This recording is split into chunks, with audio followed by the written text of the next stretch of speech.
Assalamualaikum warahmatullahi wabarakatuh. Alhamdulillahirabbil alamin. Allahumma shalli ala sayyidina Muhammad wa ala ali sayyidina Muhammad.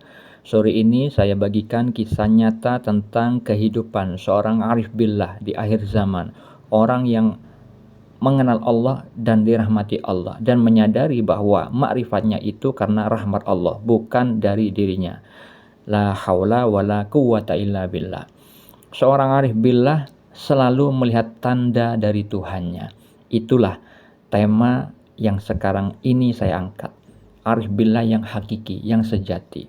Itu kolbunya selalu musyahadah terhadap tanda-tanda kebesaran Allah, tanda-tanda kekuasaan Allah di dalam menjalani kehidupannya.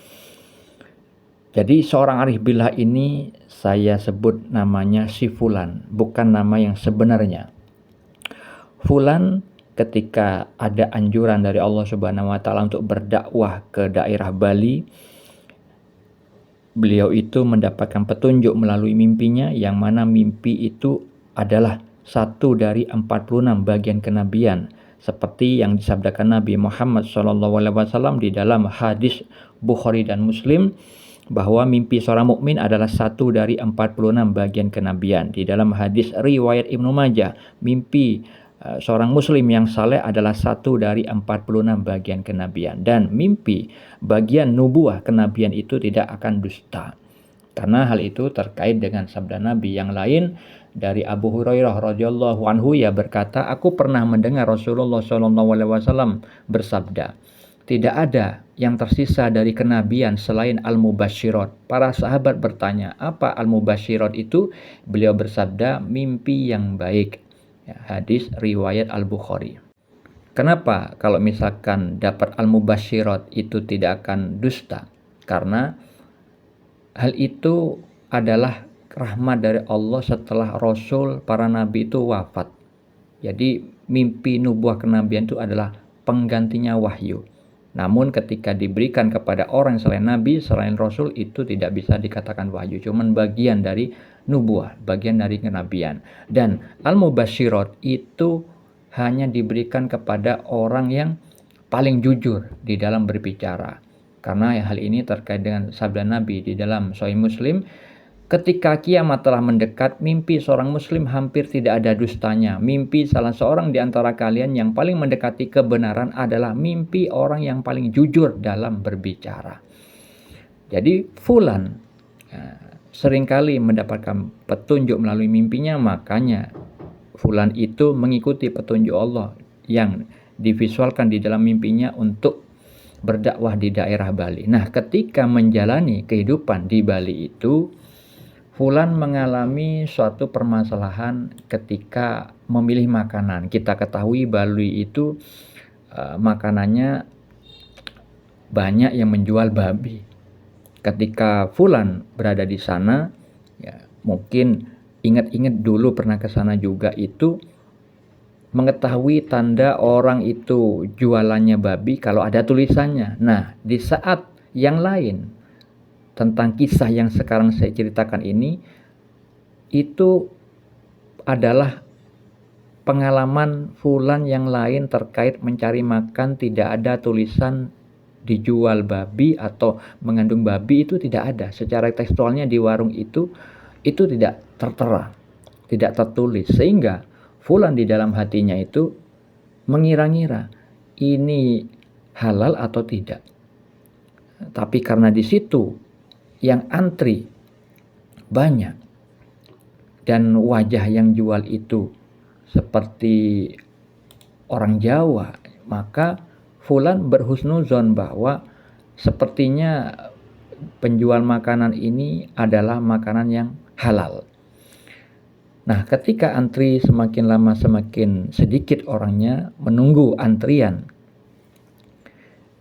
Fulan bergumam di dalam hatinya bahwa kalau misalkan ini ternyata dari sudut pandang Allah yang Maha mengetahui mengandung babi, yang mana Fulan misalkan tidak tahu dan tidak diberitahu, maka biasanya Fulan ditegur melalui mimpinya. Karena Fulan itu seringkali mendapat petunjuk melalui mimpinya, baik itu ilmu, tentang pengajaran ilmu, tentang suatu tarekat, tentang takdir orang lain, tentang peringatan terkait dengan takdir yang sudah terjadi, yang akan terjadi. Seperti hanya Nabi Muhammad SAW itu seringkali mendapatkan mimpi, petunjuk dari Allah Subhanahu wa Ta'ala. Seperti yang Allah firmankan di dalam surat Al-Anfal ayat 43, Al-Fat ayat 27, dan banyak di dalam hadis riwayat Al-Bukhari. Makanya Nabi Muhammad SAW itu menjadi suatu kebiasaan bagi beliau itu selalu menanyakan mimpi kepada para sahabat ketika selesai sholat subuh berjamaah. Jadi fulan itu seringkali mendapat mimpi, akhirnya ketika bergumam di dalam hatinya, kalau misalkan fulan itu salah makan, misalkan ada babinya, tanpa diketahui oleh fulan, biasanya nanti Allah akan menegurnya di dalam mimpinya.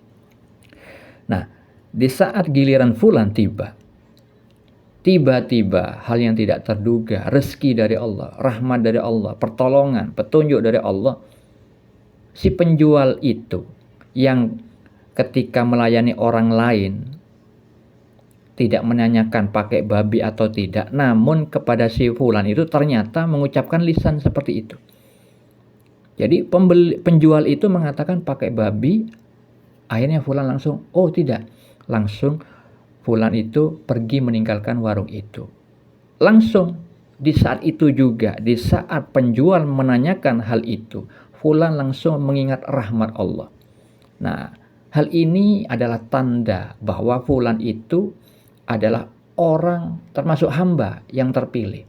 Seperti kejadian yang dialami Nabi Yusuf alaihissalam yang Allah firmankan di dalam surat Yusuf ayat 24. Allah Ta'ala berfirman, sungguh perempuan itu benar-benar telah berkehendak kepadanya, yaitu Nabi Yusuf yang dimaksudkan. Yusuf pun berkehendak kepadanya sekiranya dia tidak melihat tanda dari Tuhannya. Demikianlah kami memalingkan darinya keburukan dan kekejian. Sesungguhnya dia, yaitu Nabi Yusuf, termasuk hamba-hamba kami yang terpilih. Dan hal itu terkait juga dengan firman Allah di dalam surat Al-A'raf ayat 201. Allah Ta'ala berfirman, sesungguhnya orang-orang yang bertakwa bila mereka ditimpa was-was dari syaitan, mereka ingat kepada Allah. Maka ketika itu juga mereka melihat kesalahan-kesalahannya. Jadi fulan itu termasuk hamba terpilih, seperti hanya kejadian Nabi Yusuf, walaupun materi ujiannya itu berbeda. Kalau Nabi Yusuf itu tentang wanita, fulan itu tentang makanan yang halal dan yang haram. Nah, ketika Nabi Yusuf itu ada keinginan kepada perempuan itu, kemudian melihat tanda dari Tuhannya, akhirnya mengurungkan, tidak berbuat keji, tidak berbuat buruk.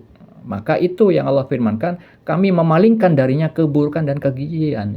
Sehingga Nabi Yusuf alaihissalam tidak berbuat keburukan karena ada tanda dari Tuhannya, melihat dengan mata hatinya terhadap tanda dari Tuhannya itu. Itulah hamba terpilih, yang mana hamba terpilih itu adalah orang-orang bertakwa, seperti yang Allah firmankan dalam surat Al-A'raf ayat 201 tadi. Ketika orang bertakwa itu ditimpa was-was dari setan, dibisiki, ya, wah nggak apa-apa, makan aja misalkan. Di saat itu fulan misalkan dapat bisikan seperti itu. Maka mereka ingat Allah, di dalam hatinya ini halal atau haram ya. Jadi tetap tidak fokus kepada makanannya, perutnya lapar, tidak hanya sebatas itu, tapi mengingat syariat Allah, ini halal atau haram. Nah, itulah bukti kemakrifatan si fulan itu ingat kepada Allah ketika mau makan, ketika memilih makanan. Nah, ketika Allah itu diingat oleh si fulan, Allah menampakkan perbuatannya, afalnya, dengan memberikan petunjuk, dengan menguasai si penjual tadi, dengan bertanya kepada si fulan pakai babi. Nah, dengan itu fulan akhirnya melihat tanda dari Tuhannya, bahwa apa? Allah yang menguasai manusia ciptaannya itu, walaupun itu beragama lain, Allah lah yang menguasai. Akhirnya terciptalah petunjuk melalui lisan orang tersebut, seperti yang dikatakan Sultan Aulia terhadap kisah Nabi Yusuf di saat diperbolehkan oleh Raja Mesir itu berkuasa di sana. Itu menurut ilmu lisan pengetahuan. Jadi fulan itu melihat tanda dari Tuhannya ketika ingin memilih makanan, seperti itulah ya, bukti arif billah yang hakiki ketika apa yang diperlihatkan, apa yang diperdengarkan selalu kembali kepada Allah. Zikrullah, ingat kepada Allah, melihat tanda kebesarannya. Semoga bermanfaat. Assalamualaikum.